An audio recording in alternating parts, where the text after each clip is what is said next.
Hey guys, and welcome back to the Natty Scene podcast. And this is the episode that features myself and Valentin, which will now be weekly, or at least as weekly as we can get it. Depending on our schedules, etc. But for the most part, we'll try and get out a weekly podcast where we're gonna just wrap up a little bit about our weeks, and we're also gonna touch on 1 to 2 topics, which are gonna either come through you contacting us through email, writing out YouTube comments, or like Valentin had, lots of people DMing this week in terms of him announcing the fact that we're going to do a weekly episode. So that's great stuff. We've got a huge backlog of questions, and we can make our way through them and give our opinions. As a caveat for this, guys, please be warned that anything and any opinion that we express is just our fucking opinion, and it's not gospel. You can take it for what it is. And you can run with it, and then you can obviously listen to other podcasts and gather your own opinion and your own concepts. But we're here just to, like I said, give our thoughts on certain topics. Anyway, so Valentin, sort of give the listeners a little bit of a brief roundup as to your week. I know that you're still under the coaching of Cliff, and I know that he made a few sort of alterations to your macros this week, as well as potentially some increase in training volume or something like that in cooperation with the calories. So just give us a little bit of a roundup as to where you are and what's happening in the past week. Yeah, that's right. So Cliff usually has me check in on Monday. So every Monday I check in with Cliff. And he adjusts my macros. So we up the protein and carbs once again. So I am now approaching 300 grams of protein per day, which is a lot. I mean, I'm weighing 90. You've been that high in the past, haven't you? Though we've had a little bit of a chat about that, haven't we? Yeah, I mean, when I started training, I was very, very close to the dog prep camp of thought, and people there are usually using high protein intake. So right from the get-go, I was using high protein, and I was not really questioning it because it was just normal to me. And later on, when I was reading more of scientific literature and stuff like that, I got more into the 2 grams per kg camp. Sure. I have to say, I actually struggle a bit with adherence. I really like eating protein. Yeah. That is a huge, huge part for me. And also when it comes to satiety, protein just helps with that, especially when you're dieting. And now with Cliff's approach, I'm having protein really high during your off season, and then tapering it down to have more calories for your carbs during the diet makes a lot of sense to me. It makes a lot of sense to me, and it really makes the transition from off season to diet really smooth and easy. So that's what's been going on with my nutrition the last week. As far as training goes, I've been running into more and more necking injuries because this is week 10 of this program. And it's just comes with the territory. Yes, so, yeah. I really look forward to take a few days off from the gym in about 2 weeks. So I will see to finish strong with this program, finish this next 2 weeks strong, and then I will take 4 days off. Cliff told me to take 4 full days off. This is basically how Cliff likes to deload. Deload, yeah. And then I will start a new program. So how many days a week are you training at the moment, Valentin? It's 5 days a week. Yeah. You really need those 2 rest days. So sure. Rest days are really essential. So plus they are long sessions. The volume is just so high with close programs. Yeah. So I need the rest. So, sure. That's how my week has been going so far. Yeah. Awesome. Cool. Yeah, wicked. I mean, in terms of sort of where I'm at as well, I'm sort of the opposite end of the equation. I've just come off the back of a deload, so I'm quite fresh. I've been hitting like lots of PBs this week already. My bench has finally got to the point where I've surpassed my previous best in my last off season, and I'm still about 8 to 9, maybe even 10 pounds lighter than I was at peak off season last time round. So yeah, super chuffed with that. That should hopefully result in something more than a flat chest the next time I get on stage. And other than that, from a nutrition standpoint, I will get your thoughts because we're going to actually talk about deloads in this episode. But I'm a believer that if you're in a quite an aggressive not aggressive, but if you're in a large, decent surplus, during a deload week, I personally come down a maintenance caloric intake. So I had a bit of a break off the gas in terms of my calories on the deload, and then I've just raised them quite considerably up to the highest they've ever been, really, because my training volume is as high as it's been in a long time. So I tend to match, and I'm sure that you're the same, Valentin. I tend to match my nutrition coinciding with the amount of volume and work that I'm doing in the gym, especially when it comes to carbohydrate intake. I tend to run as high as possible from a carbohydrate standpoint, and then my protein and fats stay relatively static. 100%, because if you're doing 10 working sets per week, for example, you don't need 500 grams carbs per day. It's very unlikely. Yeah. You potentially could even take out carbs on your rest days. Yep. But then I'm not a huge fan of that. But especially with high volume programs. But if you're ramping up the training volume, you need to have energy come from somewhere, and carbs are your best bet there. Yeah. Sure. Awesome. So yeah, we're both in a pretty cool place. We're obviously both deep into our season. Both of us as well. If we hopefully we'll keep with this podcast for a while, and people can follow us until, ideally we step on stage within a similar year span. So it'll be pretty cool to follow this process of us both getting halfway to jacked. So. I really want to emphasize and mention this, how I actually said it in the last episode, that this is the bread and butter. This is where it happens. You have to enjoy this part of the game, because this is where you get better. And if you cannot appreciate the time of the year where you're not looking super shredded and we're actually getting strong and we're eating in a surplus, then you will just have so much more fun cutting down later. So this is the good stuff right now. Yeah, for sure. Got to enjoy it whilst we're here. So we got a few questions. Like I said, Valentin got a few his end, and we've chosen essentially to talk about deloads and peak week this week. So first things first with deloads. From my opinion, I think we both agree that deloads and periodization within a training protocol is certainly beneficial, certainly something that we should be looking to do, and certainly something that shouldn't be ignored. Now, I think we should start in the position of most people need to have an awareness and understanding of when to deload. And from my perspective, given my thoughts, I'm of the opinion that deload periods should be, all in all, auto-regulated, in the sense that you get the biofeedback and just the general feelings of needing a deload, which we'll go into, and then you take the deload. Have you, in any sort of circumstances, gone against that and sort of maybe programmed deloads in terms of saying, right, at this week you are deloading no matter how you feel? Do you think that's ever appropriate?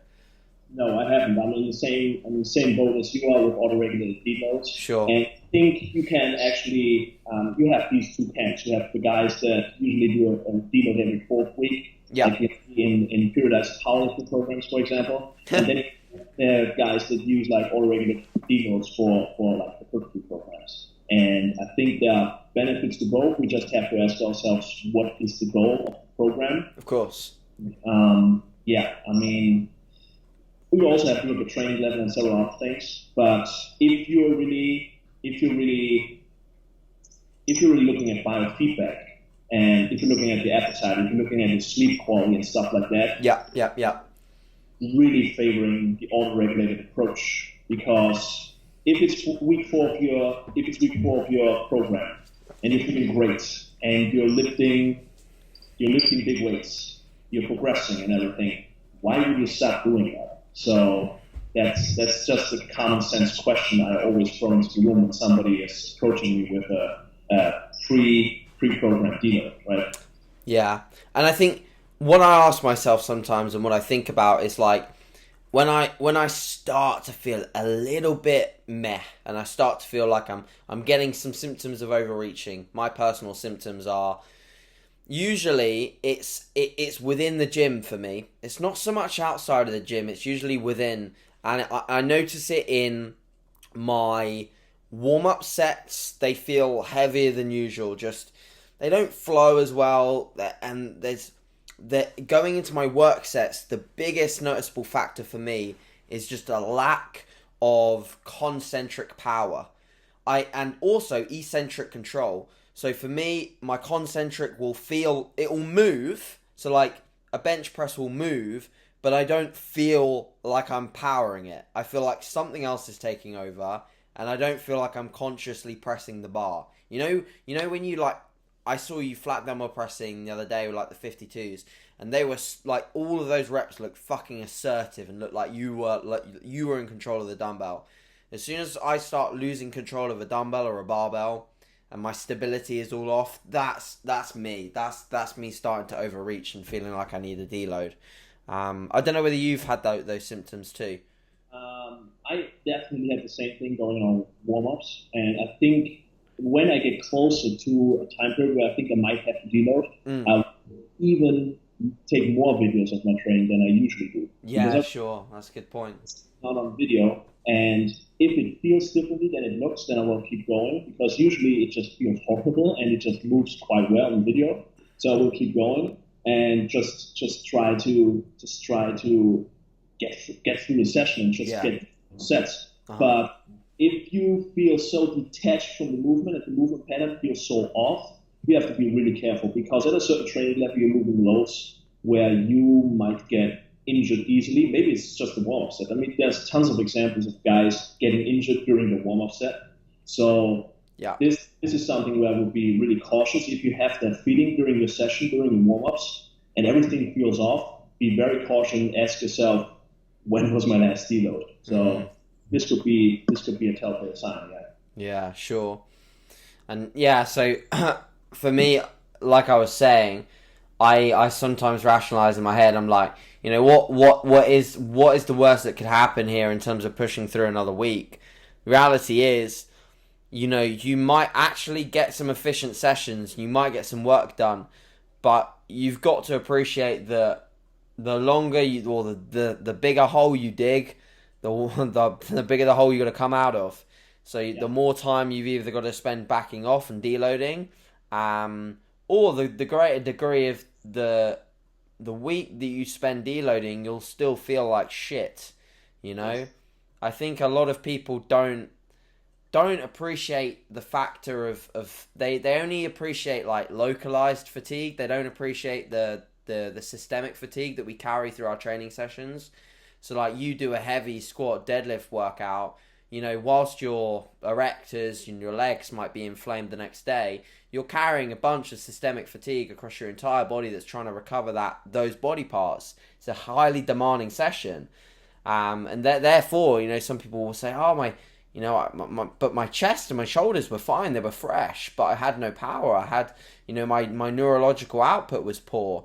No shit, you just had a huge session the day prior. And that's more so, that's out of the realm of deloads, in my opinion. That's more so how you're looking at periodizing across the week, as opposed to looking at backing off. 100%.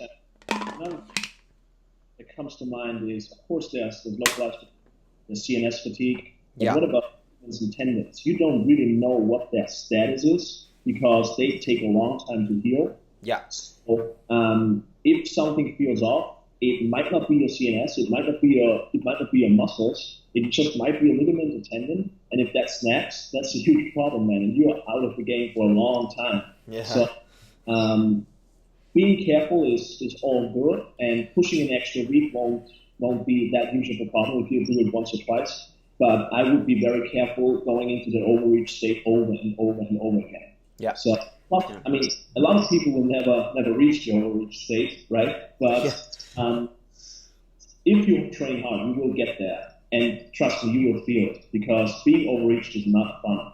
A lot of people brag about being in the overreaching phase with the training program, and I don't know if I would brag about it, because I just want to get it over with, right? Being overreached feels horrible, man. I mean, your sleep is bad. You're maybe still pushing big numbers. It's still progressing, but my appetite is down. I can't sleep well. I just feel fatigued throughout the day. So being overreached is not that much fun. And if you're actually doing it right, it's just hell. So the thing is, people have to put it in perspective and really have to look how long can I train effectively and efficiently and progress my lifts within a single mesocycle. Yeah. For some people that's 4 weeks, for some people that's 12 weeks. I usually run against the wall after 6 weeks of hard training. I've just found out about that time span over the time period of my training career. Yes. And some people might be able to push hard for 8 weeks. So you really have to, once again, the logbook is going to be key here because it tells you everything. It tells you when your progress starts to stall, and then you can make adjustments. Yeah. So it means usually 6 weeks. I don't know what it is for you, how many weeks you can push. I've gone pretty long without deloads. I've gone up to like 10 or 11 weeks and been pretty fine. But I have to take into account that at the same time, I'm still, because my shows went on, my last show was November, I was still regaining a lot of that initial strength through potentially what I deem as lower intensity work before I really got to the loads that was starting to, again, tax me from a CNS perspective. So I found, especially when I was dieting, because volume was almost maintained, progressive overload was minimal, I could go for quite some time without needing to deload, purely because I was at that level of almost maintaining lifts, especially from like a joint, tendon, and ligament standpoint, because obviously we know that, joints, tendons, ligaments aren't as adaptive as muscle tissue. So when you place a demand on the muscle tissue, it can catch up, it can start playing ball.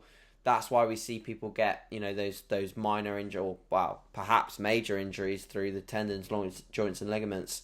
But yeah, I think now in the stage that I'm at, reaching peak levels of strength on some things, I'll probably have to deload and back off more frequently, and I'll probably just have to accept that. But I must admit, psychologically, my willingness to accept having to back off is sometimes quite difficult, unless I feel like complete shit, like you discussed.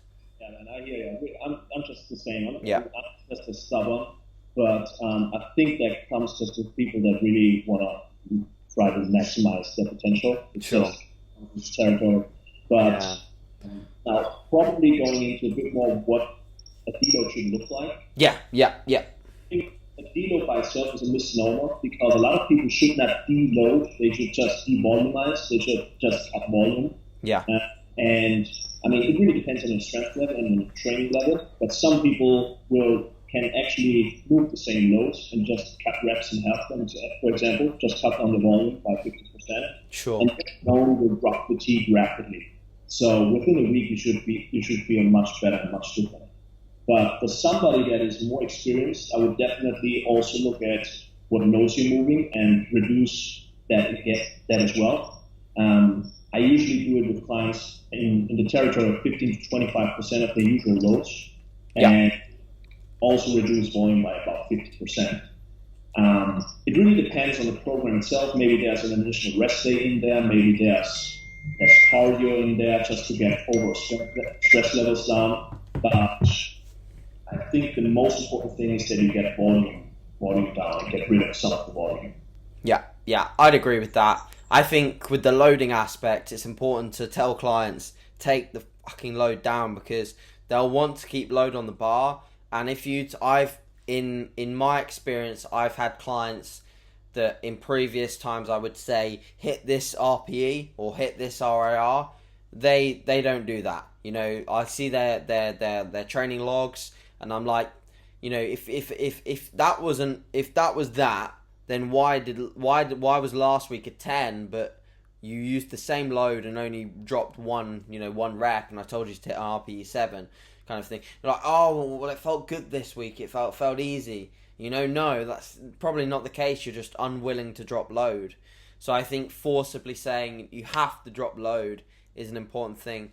One of the things I would say is, because I talked about one of the negative side effects is that you sometimes don't want to back off. You don't want to deload.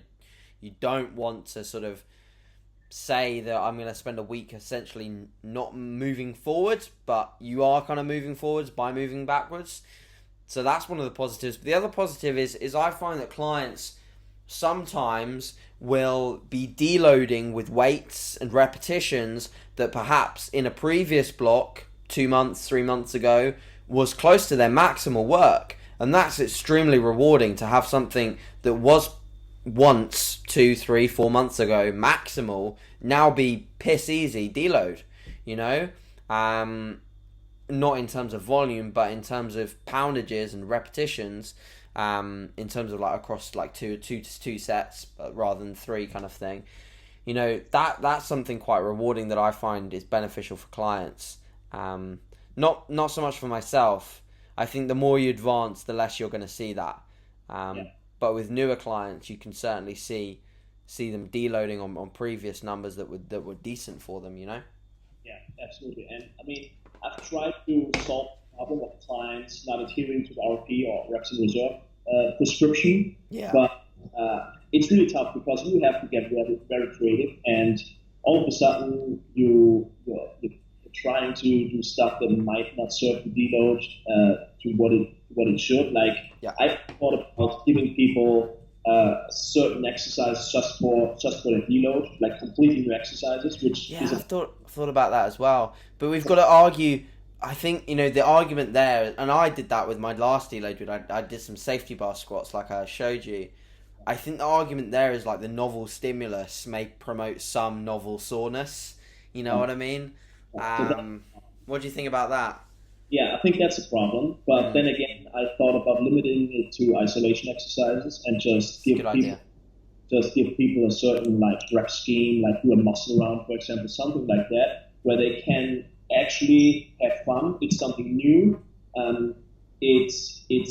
They feel like it's a completely new week, and it doesn't feel like a deload. It doesn't feel like a step back. Yeah, and can just have fun. But then again, at a certain strength level, I'm just worried about that person doing something totally stupid, and maybe that not being appropriate for a deload. So I guess it's just if you're going the traditional routes and giving people like less load and cut down the volume, you just really have to communicate to them what this week is about and just keep repeating it, and so on and so forth. But maybe a more exotic approach might work. I will test it with some clients, but yeah, it's not set in stone, so I have to see. Yeah, sure. And finally, sort of to wrap the deload topic up, how have you found? I've got one more thing to talk about actually as well. But how have you found taking time off in terms of taking complete rest from the gym for a deload? How have you found that both psychologically and physically also? The time span really depends. I mean, if you're taking 7 days off, something like that, much harder to get back because of course you're dropping a lot of fatigue, but you're also dropping your fitness levels, right? Skill acquisition, Yeah, I mean, you're not going to lose any muscle if you're still eating the protein and you're being in surplus, but everything feels very off when you come back. I mean, if you take like 3 or 4 days off completely, I think that's the sweet spot. Clip like 3 or 4 days, and I would agree with that because when you come back, you're just completely fresh, man. And within 3 or 4 days, nothing really happens. I mean, some people have 2 days off in the regular program, and I mean, nothing happens. If you just add 1 day or another day, you have 4 days off, and you just come back super fresh, man. Your mind is clear, you're just ready to attack again. Yeah. But with 7 days, I find like 7 days a week off from the gym is problematic for most. It's really, I mean, especially for somebody who's a beginner intermediate, if you're more advanced, if you think about some powerlifters who are really strong, the stronger you are, the longer you can take time off without having any problem. I mean, just look at people who are like pulling crazy weights. They take the heaviest deadlifts 2 or 3 weeks out from the competition. Yeah. So that tells you how long they can take off before any of their fitness levels start to diminish. So I think 3 or 4 days is the sweet spot, and with 7 days, I think really goes downhill. Yeah. Okay, cool. And a lot of people tend to ask as well, coming off the back of a deload, how do we re-enter training? And I think a lot of people have got differing opinions on this. I think the crowd that we're talking about when they go through the periods of potentially programmed deloads and also programmed overreaching phases will of course start reverting back to a slight increase on week 1 of the previous mesocycle's numbers. However, I think we'd probably agree in our concepts in that I don't like to sort of look at it from that. So I almost think you've dissipated fatigue. You're now relatively fresh. Let's try and just make progress on what we were currently doing beforehand, with the mindset of the fact that yes, you're going to be you're resensitized a little bit to volume, so you've got to weigh that up. You also, like you said, if you've taken time off, then you're going to have a little bit of movement patterning again to learn, especially with handling heavy loads, etc. So I just like to take the instance of I prep for movements a little bit more. So I'll warm up like a little bit, like with more load coming up to the top set, more practice of the movement, and then if I feel like it's there, like it's game on, I don't waste any time. I'll go for it, and I won't bury myself in a hole because that's just done what I didn't need to do. But I will, like the other day, like my deadlift number that I was meant to go up to felt extremely easy, far too easy. If anything, it could have looked like a deload set kind of thing. So I was like, no, I could have easily wasted 3 weeks of progressing from that, which was easy, to something that was relatively easy, to something that was moderate, something that was hard, and then deload again. Whereas I now up to something that was fairly fucking hard. Next week it's going to be fairly hard again, and then hard. You know what I mean? So sure. How do you enter sort of your week after 4 days off? You know, a deload week, etc. I think jumping back to the loads of your last mesocycle, like mesocycle 1, and now you're doing mesocycle 2, jumping back to week 1 of that mesocycle is a bit too over careful. I think if you just reducing loads slightly from the loads you used before you deload, like 5 to 10% for your first mesocycle back, for your first microcycle back, like an intro week, so to speak, right? Yeah. And just get back in tune with your movements and all that kind of stuff. And you just need a slight load drop to accomplish that. Agreed. And then you can attack again. But then again, with some movements, if you've been doing this for quite a while, they will feel as good as always. So you can just attack right away. I would just be careful with certain movements. But the bigger the movement, the more careful I would be. Basically, you don't have to be careful with like incline curls or some shit like that. But if you're like doing deadlifts or something like that, probably build up back to your highest load and see how it feels on that particular day. Yeah. Maybe go down by, like I said, 5 to 10% for your first intro week, and then attack again and progress your lift. Yeah, sure, agreed. I totally agree on that concept. So I think that's deload wrapped up really, really well. Again, likewise, guys, if you have any sort of back questions off the back of that deload topic, please ask in the comment sections or DM us on that. So moving on a little bit into sort of peak week, I think will be quite interesting because Valentin certainly peaked in a slightly different way than I peaked for my shows. So starting off with yourself, mate, how did you run the majority of your peak weeks last year? What have you learned out of that? And how do you think you potentially will move forward with both yourself and clients in the future when it comes to peak week? Sure. So the last 3 shows I did with Cliff. The first one was in April, the second one was in May, and the third one was in August. For the first one in April, which was in Chicago, we did a rapid backload. So everybody knows Cliff for rapid backloading, magic rapid backload. And basically, the rapid backload is a lot more work than it sounds like it is, because it's a very aggressive backload, right? So you're starting your depletion phase on Monday until Thursday. That means you consume very little carbs. You have basically very high protein, actually the same as in your previous weeks of the diet, and you bring up your fats to like 1 gram per kilogram, right? And that should serve one purpose, to just increase insulin sensitivity, to just get ready for that last day before you load before the show. So the last day before you go on stage, Friday, is where I consumed about 12 meals. So it's a lot of eating, and you consume a lot of carbohydrates. And with all that, you consume your sodium, you consume your water, and basically there's not a lot of time for course correction, because if you don't know what you're doing with a rapid backload, it's not just something you read somewhere and then do it. Yeah, I know so many people that have tried to do that. Look, it's like people keep copying it and just... They fuck it up so badly. Just take a random carb number and load a bikini girl with 1,500 grams of carbs. So good luck with that. And on the last day, you're carving up pretty aggressively. And I mean, Cliff has an entire presentation just on the rapid backload, which is like 1 hour long. Wow. But that's just the basics of it. Okay. And so that's what you take. I've also used a more classic backload with Cliff for my last show, where we basically started to increase carbs starting with Wednesday and depleted just 3 or 4 days prior to that, and then brought carbs up until the show. So those are the two approaches we've used. We've used 2 carb backloads for rapid backloads for the first 2 shows, and then a more moderate, more classic backload approach for the last show.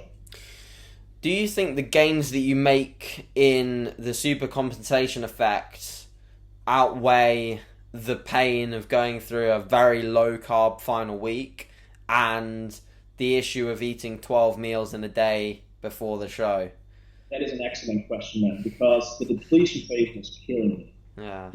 First, it was horrible. I bet. Because you're so lean already. Yeah, man. I mean, I was on about 50 grams of carbs for those days on every day. And it was just greens, and it was just chicken and steak and yeah. I remember seeing Colin Wolf's full day of eating on a peak week. I was like, fuck that. Actually handled it really well. Yeah, I think he did. Yeah, and Cliff told me people really react differently to it, but I was dying on Tuesday. I was so drained and so tired, and within like 3 or 4 meals of the backload, I felt so good. I felt amazing. So, but then again, you just have to. It's just stressful by itself, the backload itself. Yeah. Because every hour basically, right? And you have to prepare everything. And if you're traveling, you have to seek what's the next supermarket and get all my stuff. And so it's boom. Your head is exploding basically on the last day of the load. So it's a very good question if that is benefit, if it's benefit enough to get rid of all the other stuff, because it's a lot. For me, it was a lot of work, and like I said, the period from Monday to Thursday was really stressful, and so I really like the more moderate backload, the more classic backload approach, starting with a shorter depletion phase and then just loading into the show. And I think a lot of people would feel the same way. Yep. And I do the same way with clients. I backload pretty much everybody and don't use such an aggressive depletion phase, because if you're lean, you're lean.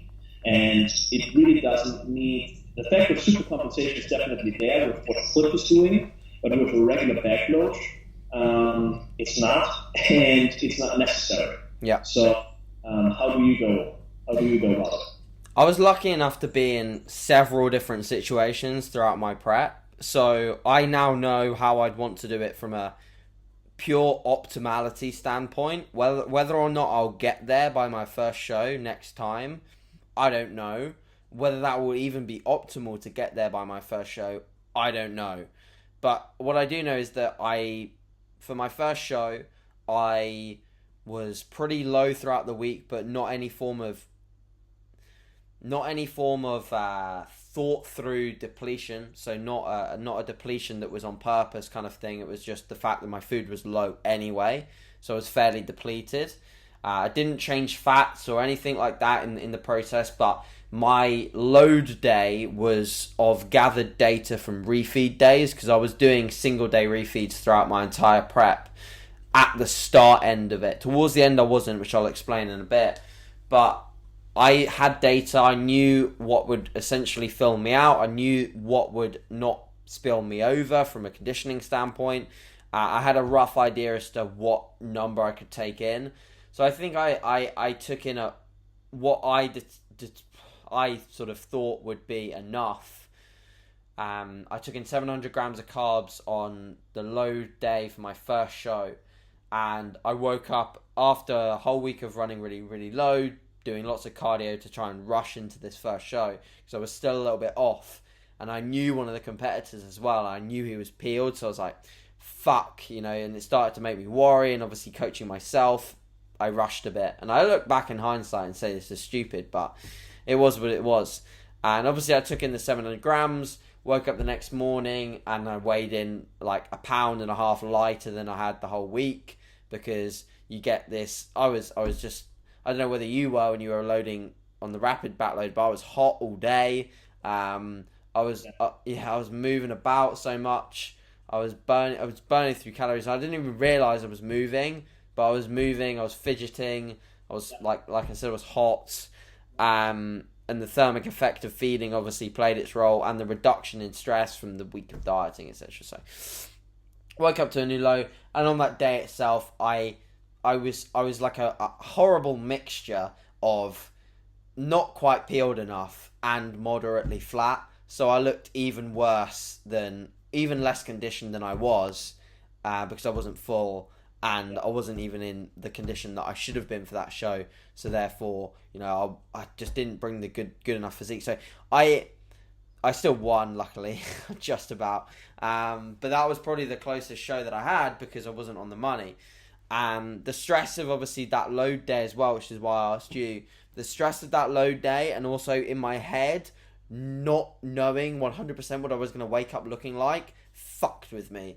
That royally screwed me. So my preference now is of the idea of getting yourself into a position where you can start a metabolic building phase before your first show. That would be like absolutely ideal. It depends how long your show season is though. Mine started in August, ended in November. If I was starting what I deem as like a metabolic building phase, which is essentially like a reverse diet, but a very fucking strict one. If I was to do that at my first show in August, I don't know where my physique would have been by November, but I think it would have been even more ruined if I was that lean and already being able to work up my calories. I think I'd have just died a slow death by November. I was on my last legs in November anyway, and I wasn't 100% lean in August, so I can deem that it probably wouldn't have been a good idea to do that. So Dr. Joe actually made a really good video with Eric Helms really recently on the idea of this metabolic building phase. And essentially what it is like I said, it's a reverse diet where you start building up your caloric intake. And Joe's had clients where even female athletes, he's added an additional 1,000 to 1,200 calories into their intake, and they've stayed at the same level of body composition, and if not gotten leaner because of how much fullness they've gained.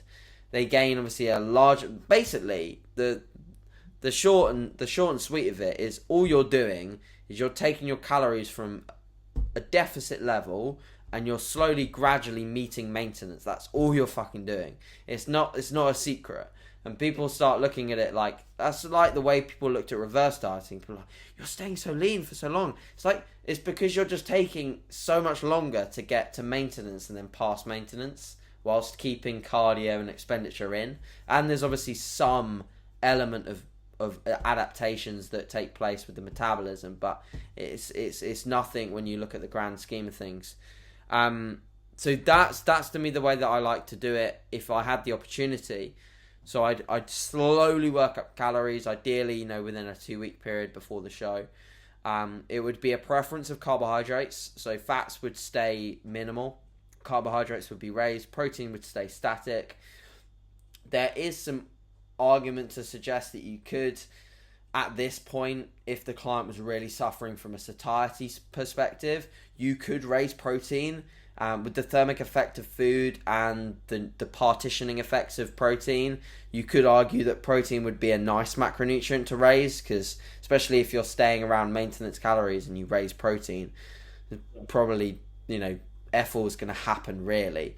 So yeah, that's the way that I look at things now. And what that gave me is that by the time I got to Worlds, I was on almost 3,100 calories for at least 4 weeks before Worlds. Yes, my expenditure was high, granted, but I was able to train really well, mate. Like, really well. My training was good. And also, off the back of it, which someone asked as well, they were like, how do you approach post-show? Which we won't really cover too much, but off the back of it, because my food was high, my psychology was so much better.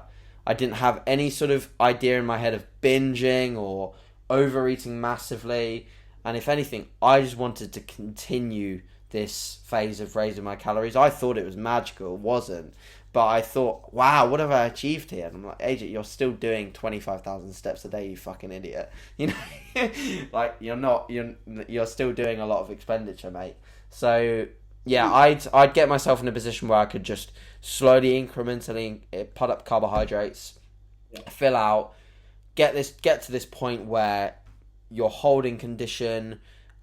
Basically, you want to look at pictures. You want to obsess over fucking pictures at this stage, because the scale weight will screw you initially in a building phase, because you'll see it come up slightly with glycogen levels increasing. I was heavier at Worlds than I was at any other show, but I was the leanest I was, and if anything, I'd also probably lost a little bit of tissue as well, which very weird process, but it's why the scale is just like one tool, especially within peak week. I think people freak out over that shit when they see it go up, and oh yeah, definitely, man. Yeah. I mean, scale, you need to picture, man. I mean, this is why a coach is so valuable, because he just looks at the picture, tells you what to do next. Because if you do this, I mean, hats off to you, man, for coaching yourself. I'm not quite sure if I could coach myself, to be honest. I really need a two set of different eyes to take a look at me and tell me what to do. Sure. Because in the last week, I mean, you're just crazy at this point. Yeah. And looking at yourself and trying to be objective with your own pictures is really tough. I know some people that are just by nature really good at it, and they just look at their own pictures and they're, okay, this I have to do this, I have to do this, I have to do this, but I can't do it. So it's really different from person to person, I guess. Yeah. I think if I was to do a peak week like yourself and try to do a rapid backload, I'd freak. I freaked when I did refeeds. I worried about refeeds. And I think what gave me that sort of mental fortitude towards the end is that, mate, I looked the same for so long that I knew that if I hit these macros and I did this amount of steps, looking at my Fitbit, and I did this amount of steps, I trained for this long, and I didn't do anything else, and I slept for this amount of hours, I knew what I'd wake up and look like. I knew it so much that if you look at my data sheet from the last 4 weeks up to the Worlds, my weight fluctuated by 0.3 or 0.4 of a pound, no more, no less. I was the same weight for so long. In fact, the whole week up until the final, I stepped on the scale. I'm pretty sure it was the exact same number every single morning. I thought my scale was broken, but it was because I just knew exactly what I could take in, exactly how I'd look, and how I'd feel. I think if anything, I look back now, mate, and I think if I'd had a coach, I think a coach would have told me to back off my expenditure more and eat a little more. Because I think if you were coaching yourself, mate, I think you'd be the same as me. You'd want to keep doing more, and you'd want to eat what was making you look good. You wouldn't want to push it and see whether you could get a little bit fuller. You'd want to be really, really fucking shredded. It's a hard one to play if you're coaching yourself. would overdo it 100%. I can tell without even experiencing it. I would overdo it just like a training I do myself. So I just need somebody to watch over me. And what you mentioned about stress in the last week, I mean, this is, I think, something good to close out the peak week topic with. Sure. Is, the way you think about the whole process and the way you think about that last week, the way you think about the competition is crucial. Because even if you have the perfect peak week plan, if your training is on point, if you're doing everything your coach says and everything your plan says, if you're stressing out over everything, you're gonna look like shit, man. There's some people that have had the perfect plan, the best coach, the prep was amazing, and they started to freak out on Monday peak week, and it showed on Saturday or Sunday. Yeah. Okay. So that's a huge problem. You have to stay cool, relax, take a deep breath in, take a deep breath out, and just enjoy the process, right? You had enough time to get lean. Now it's just time to reveal the leanness and to get that last % out of it. But you're not doing anything major in peak week. It's just cruising into the show, man. That's it. Stay cool. That's huge. Yeah, I think, I totally agree with that, mate. I think the best way to look at it is that you've done the work. If you're lean enough, you're ready. There's not a huge amount that can change in a week. And if anything, the worry and the stress, like you said, will change your physique in a more negative way than anything else. So staying on top of your sleep and just doing what you usually do in a normal week. Try and keep your week as normal as possible. Like a lot of people will say, oh, I've booked off, my entire week off work for my peak week. I couldn't think of anything worse than doing that because I wanted to just stay busy. I wanted to stay focused. Yes, there were some things that I started saying no to because I had to sleep a little bit earlier or I had to prep this, prep that, or travel. But for the most part, I tried to keep everything the exact same. And if anything, I tried to stay, on the days that I was free, I tried to stay a little bit busier because it would just keep my mind ticking over. The minute you stop, the minute you start resting, is the minute you start thinking about, oh, should I do this? Should I do that? Or should I tell my coach this? Like, it's just mind fuckery at that point. Yeah, super crucial to stay busy during prep now, especially when people, yes. Yeah. Sure. Awesome. So I think we've covered those topics very well, mate. Is there anything you'd like to particularly add to either of those, or do you think that we've covered everything how you'd like to have covered it? I think we've covered it pretty good. So cool. See what questions we get for next week and go from there. Yeah, awesome. So yeah, guys, I'd like to say also a thank you to the people that did listen into the last episode. As of recording this one, it's already gone over 1,000 views. So it was certainly a very popular episode, and I hope that these continue to be popular with you guys. Obviously, we've got 2 contingents coming together, so I've got a few new followers on Instagram, and I'm sure Valentin's got a few as well. So we're bringing 2 people together, and I think this is awesome. So, like Valentin said, any questions that you guys have, shoot us a DM or comment in the YouTube section, and we'll take the most popular topics or what we think that we'd like to talk about and include them in the next episode. But for now, guys, we'll leave it at that, and we'll chat in the next episode. See you later.